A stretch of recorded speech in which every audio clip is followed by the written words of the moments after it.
आज हम एक ऐसे मुकाम पर खड़े हैं जहां जंग की आहटें सिर्फ सरहदों तक महदूद नहीं बल्कि हमारे घरों के दरवाजे तक आ पहुंची हैं। दुनिया दो बड़ी जंगों की तरफ बढ़ रही है, एक ईरान और इसराइल की, दूसरी तरफ पाकिस्तान और भारत की। इन दोनों में खतरनाक हद तक मुमासलत मौजूद है और दुश्मन अब ज्यादा मुनज़्ज़म, ज्यादा तैयार और ज्यादा चालाक हो चुका है।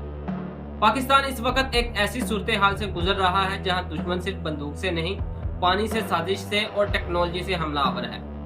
भारत ने ऑपरेशन संदूर को दोबारा जिंदा करने का अंदिया दिया है और इसराइल खुले अल्फाज में कह चुका है कि ईरान के खिलाफ जंग अभी खत्म नहीं हुई बल्कि उसका दूसरा मरहला आने वाला है।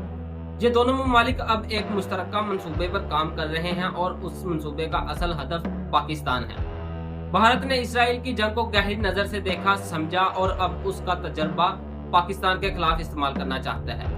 इसराइल ने ड्रोन F-35 तैयारों, साइबर हमलों और अंदरूनी दहशतगर्दी से ईरान को निशाना बनाया। भारत चाहता है कि वही फार्मूला पाकिस्तान पर आजमाया जाए, लेकिन ज्यादा शिद्दत और गहराई से।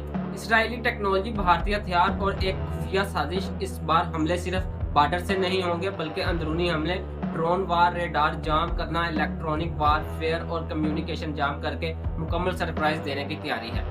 लेकिन पाकिस्तान ने भी इस बार मुकम्मल तैयारी कर रखी है। J-10C के बाद अब J-35 जैसे जदीद तरीन तैयारे और HQ-9 जैसे एयर डिफेंस सिस्टम मैदान में आ चुके हैं।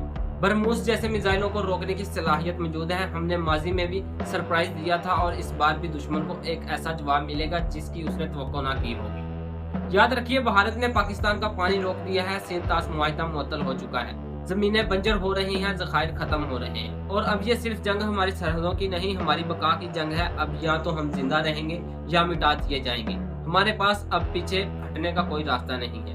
ये लड़ाई आम जंग नहीं होगी, ये एक तवील, खूनी और तबाहकुन जंग होगी। इसमें हजारों ड्रोन शामिल होंगे, साइबर हमले होंगे, दुश्मन हमें अंदर से तोड़ने की कोशिश करेगा और शायद दुश्मन हमारी जमीन पर भी कदम रखने की कोशिश करे। ईरान ने इसराइल को ऐसा सबक सिखाया है कि दुनिया देख ना सकी। इसराइल की फौजी तंसीबात, मोसाद के हेडक्वार्टर्स, जनरल्स के दफातर, सब कुछ मलबे में दफन हो चुका है। अगर ईरान ये कर सकता है तो पाकिस्तान, जो कि एक एटमी ताकत है, वो क्या कुछ नहीं कर सकता। लेकिन याद रखिए, इस बार इसराइल सामने नहीं होगा, सामने होगा भारत और पीछे से हर साजिश, हर हमला, हर टेक्नोलॉजी इसराइल फराहम करेगा। दुश्मन का चेहरा बदला होगा मगर हाथ वही होगा। अब वक्त आ चुका है कि हम सिर्फ दफा ना करें बल्कि दुश्मन को एक ऐसा जख्म दें कि वो दोबारा हमारी तरफ देखने की हिम्मत ना करें। हमें अपने दरियाओं का पानी, अपनी जमीन, अपनी नस्लों की बका के लिए लड़ना है।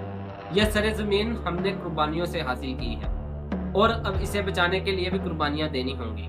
हमने उनके तैयारे पहले भी गिराए थे और अब उनकी साजिशों को भी जमीन बोझ करेंगे। अब हम खामोशी से वार नहीं सहेंगे बल्कि सरप्राइज देंगे, जख्म नहीं जख्म का हिसाब करेंगे।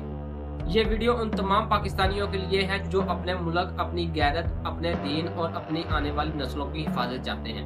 वीडियो को लाइक करें, शेयर करें और कमेंट्स जरूर लिखें क्या आप इस जंग के लिए ज़हनी तौर पर तैयार हैं, और सब्सक्राइब करना मत भूलिए।